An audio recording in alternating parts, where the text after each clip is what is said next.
God, this is scary. Um, when I first saw the first session, I thought I was in trouble because my talk will be boring and I'm overdressed.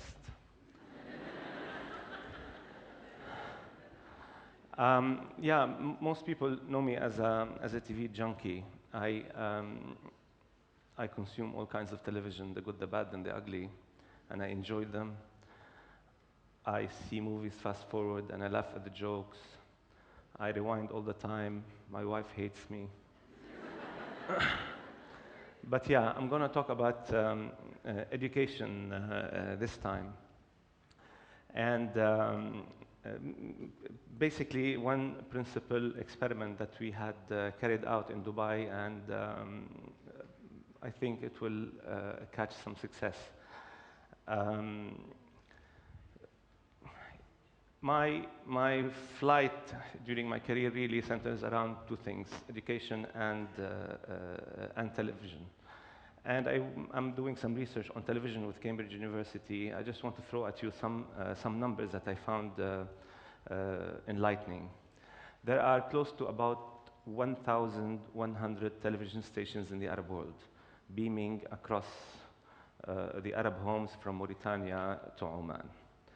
Those television stations cost approximately $6.5 to $7 billion in operating expenses every year. They lose every year close to $5.5 to $6 billion every year. The Arab political and financial elite is ready to pay $5.5 billion in losses on television every year. This led me to believe that television is the medium of choice in the Arab world. It has superseded print, of course, and it is, of course, superseding radio, and still now holds very tough grounds against the internet and all internet-carried media. I have also, in my research, estimated in some ways that these television stations, from big, huge televisions like the Egyptian television, which employs something like 100,000 employees, to small ones here in Lebanon, they employ around 600,000 to 650,000 employees. Those people operate the Arab television industry. And with some calculations from the graduates of media universities across the Arab world, we can safely assume that 85 to 90% of those who operate television, which is the most important Arab media, do not hold a degree in anything related to media.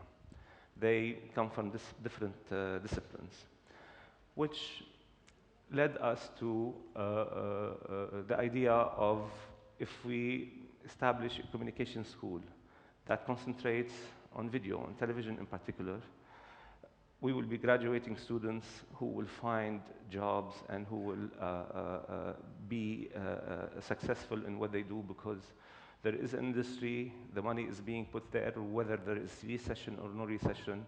And of course, for other reasons than economic reasons, it's because probably of ego and political targets. So we can graduate students who can really operate the Arab television industry, and really, if they are skilled enough, if they are ethical enough, I mean, if they learn the ethics of the field, they can really uplift the standard of media in the Arab world. So the idea of the university came into my mind, and I was discussing it with the ruler of Dubai, Sheikh Mohamad bin Rashed Al Maktoum, who I worked with, I'm still working with. Yeah. And finally, after 3-4 years of hard convincing, he accepted to help me set up the Mohamad bin Rashed School for Communication at the American University in Dubai. So the first thing that I had in mind was to think of the unique elements that this university should be concentrating on in order to differentiate itself from the existing schools in the region and to better serve the public. Three things popped into my mind. First, we need to have serious students, students who take media seriously. You know, in my age, media was a girly major. Pretty girls go and do media. The boys follow the girls, and then in the final analysis, nobody really gets to do anything. So we need to have serious students, students who will come to class at least. Once they come to class, it's up to the professors to inspire them, but they have to come to class. Second, this school has to really embrace the digital age. So it has to be global and it has to be digital. The third is that the school has to be relevant to the region. We needed to graduate journalists and media professionals who can work in the Arabic language and not in any other foreign language. And this has been one of the problems of educational institutions dealing with media education. So I convinced Sheikh Mohamad to provide me with enough funding so that I can go and recruit very underprivileged, unfortunate Arab students from all over the Arab world, give them money, give them the fees, and convince them to come to Dubai and learn media, learn digital storytelling, and learn journalism. And this was my only way to ensure that I will get students who will come to class.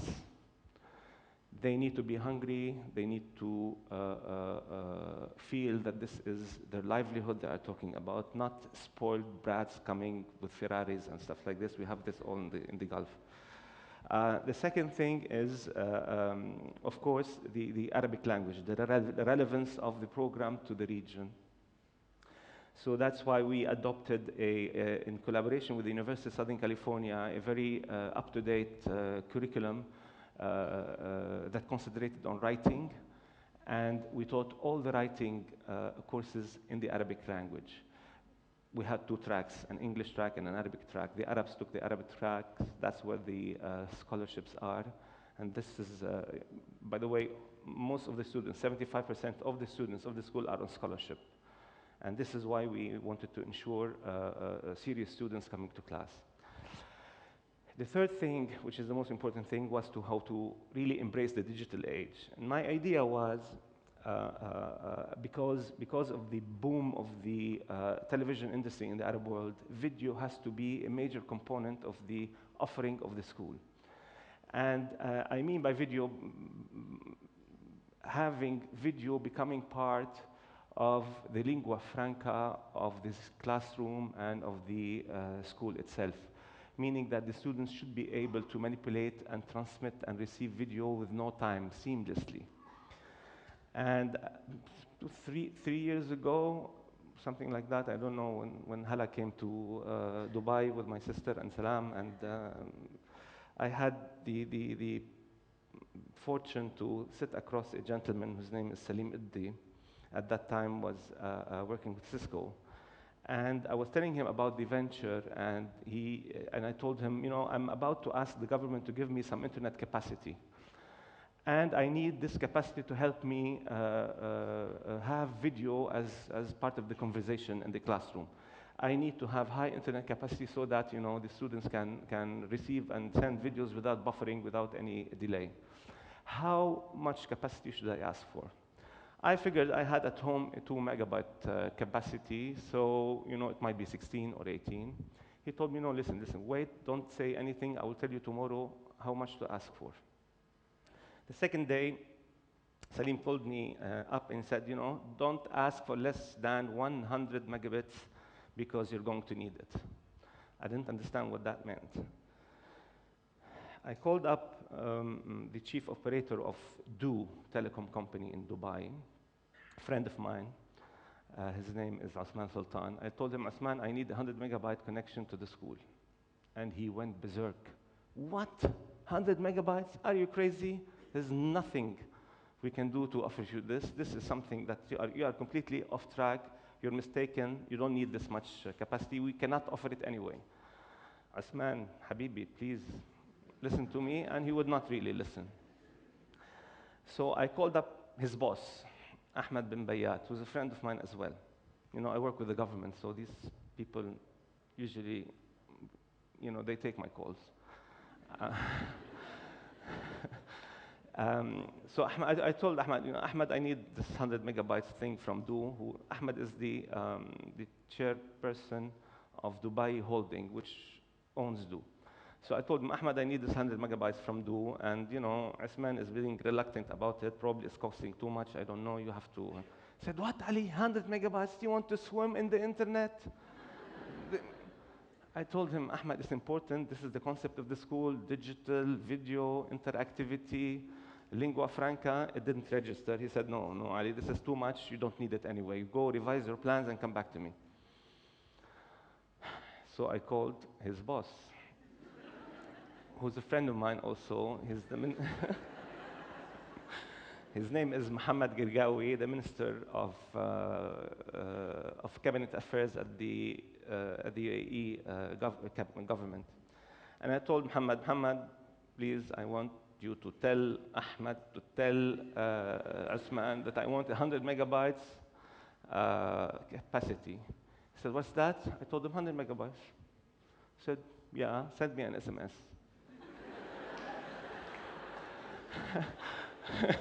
Truly, literally. I sent him an SMS, you know, 100 megabytes, Ali Jabir, School of Communication. Thank you, Muhammad. And all what he did is that he forwarded the message to Ahmed bin Bayatin, and then to Asman Sultan. And the second day, literally, I had some 5, 6 engineers waiting for me in my office with plans, etc. They want, of course, to drill because they have to install the fiber optics, etc. Trying to, you know, give me all the technical infrastructure to get the 100 megabytes. So I got the 100 megabytes to the school, and it's yeah, thank you. And it was really, really amazing. And I was also with my friend Salim at Cisco at that time, trying to have a workshop with the faculty on how to use this 100 megabytes. What is the, you know, the capacity? How should it be used? After hours of lecturing and workshop, Salim told me, I want to show you a gadget that we have here at Cisco. I said, what is it? He said, this is called immersive telepresence. It's like, you know, we went into this very high-tech room with huge big screens across the wall and a telephone piece here, and like in half an oval of a table with 12 seats. I sat on one, Salim sat on one, my colleague sat on the others, and he pressed the phone and the screens lit up.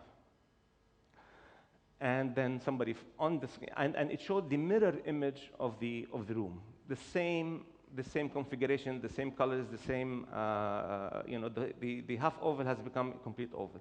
And somebody came and sat in front of us. He was just like sitting in front of, physically in front of us across the room. And this guy was in Turkey, I remember. And it was really an experience that blew my mind. So, you know, I congratulated Salim for his innovation and Cisco for its fortitude, and I left. And I was always leaving. Salim told me, you know, Ali, Cisco donated a piece from the system to Sheikh Mohamad. Do you know? Can you just tell us where should we put it if you're seeing him, etc. Because it's been sitting on in our stores for quite some time. I said, yes, I'll ask. I went home. I thought about it twice. I called Salim and said, I have 2 questions. Salim, if Sheikh Mohamad decides to give us the school, the system, will you accept? The second question is, can we reconfigure the system and turn it, instead of a meeting room, into a classroom? The second day, he told me yes for both. I used all my friends from the previous center to get the permission of Sheikh Mohamad to give me the system. We built a classroom at the American University in Dubai, based on this immersive telepresence. And we have been working for the past 2 years to hook this classroom to similar systems across universities in the United States, we discovered that that Cisco has installed same systems, but not in a classroom configuration, in a office configuration or meeting room configuration in 148 universities across the United States. So what we have done right now, and I'm happy to report that we have managed to test the system and it works.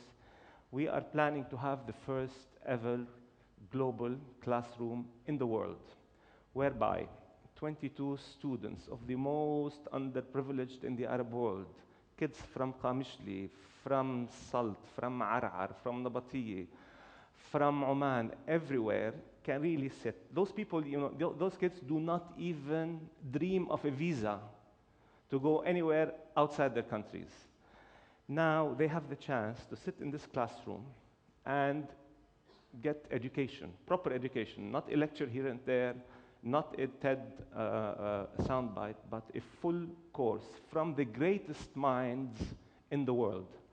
We are hoping to set up a whole master's program based on this telepresence classroom, or I'm calling it the global classroom, whereby each course is taught by one of the greatest minds in universities across the United States. Let's say Negroponte from the MIT Media Lab, or Liz Daly from USC School of Cinematic Art, Philip Sieb from the School of Public Diplomacy, etc., etc. We will have, for the first time ever, a classroom that can really bridge the gap and really bring great thinkers to very poor, underprivileged kids of this region.